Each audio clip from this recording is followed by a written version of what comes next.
all the best boxing content, don't forget to like, subscribe, and punch that bell for notifications.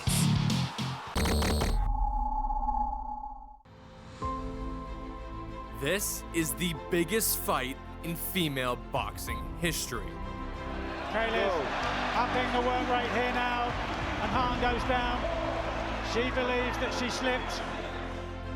Undefeated, undisputed lightweight champion of the world, Katie Taylor, versus the most decorated women's boxer of all time, 7-division champion Amanda Serrano.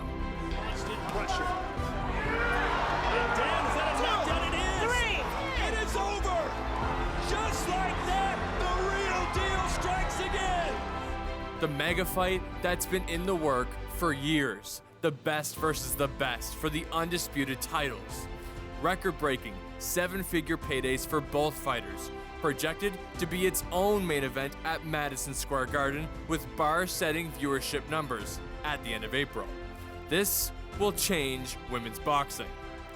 Taylor, a highly decorated amateur and Olympic gold medalist, began her pro career in 2016.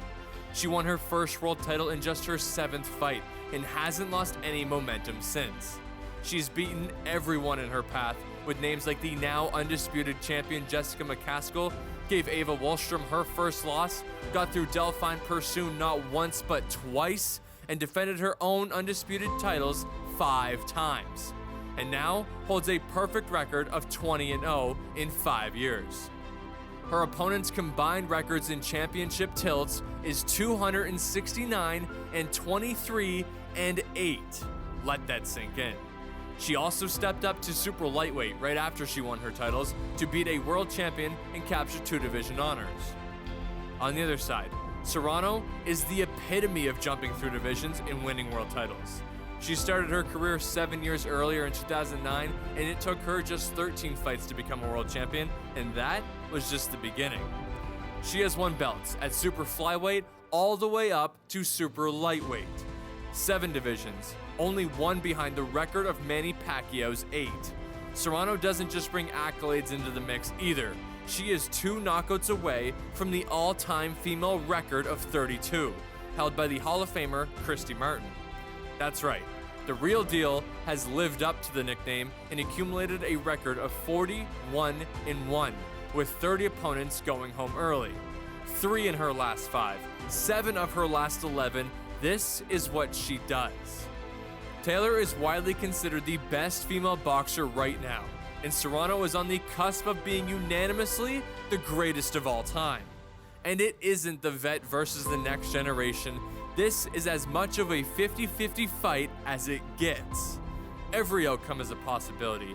Taylor is coming in as the skilled defensive fighter, but she could pressure Serrano to the point of no return. And on the flip side, the real deal could fight through Taylor's shield and punish her like she's done 30 times over. They both haven't been in the ring with anyone better. They can both withstand punishment while dishing it out. Neither fighter fights a conservative style. They will want to control the center of the ring regardless of if the other one won't let them. This is on the best possible level. There is no better. There has never been better. Interestingly, one of the biggest reasons for the deal being so close to getting done has been Jake Paul and his new promotion company of MVP Promotions. He signed Serrano for the sole purpose of building her up and getting this fight made. On Taylor's side, Eddie Hearn has even stated that Paul has made this fight so much bigger, saying that the offer 3 years ago for these two is nowhere near where it is right now. It has become so much bigger. The only perceived disadvantage is Serrano's ability to fight at 135. It's not what she's been known for. It's not where she spent most of her career. However, she's fought there 3 times, secured 2 knockouts, and 1 was to take a belt away from a world champion. And in her most recent outing, she matched Taylor's unanimous decision over Miriam Gutierrez.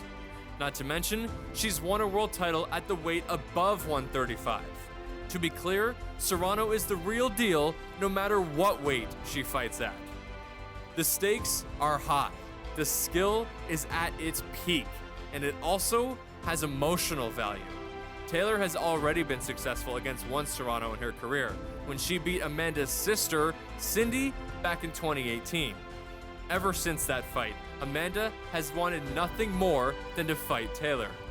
The reported first offer for this mega fight came 1 year after Taylor beat Sydney. Amanda would like to do her sister good by changing that script. These are two of the top 5 females in the sport right now. This is the heavyweight fight of women's boxing, the greatest of all time versus the greatest right now. For all the belts, to break barriers, set precedents, go down as the greatest female fight in history. This fight has everything anyone could want. If you aren't excited for this fight, if you don't want to watch it, then you don't like boxing. Better yet, you don't like entertainment. It's that simple. Amanda Serrano versus Katie Taylor is must see.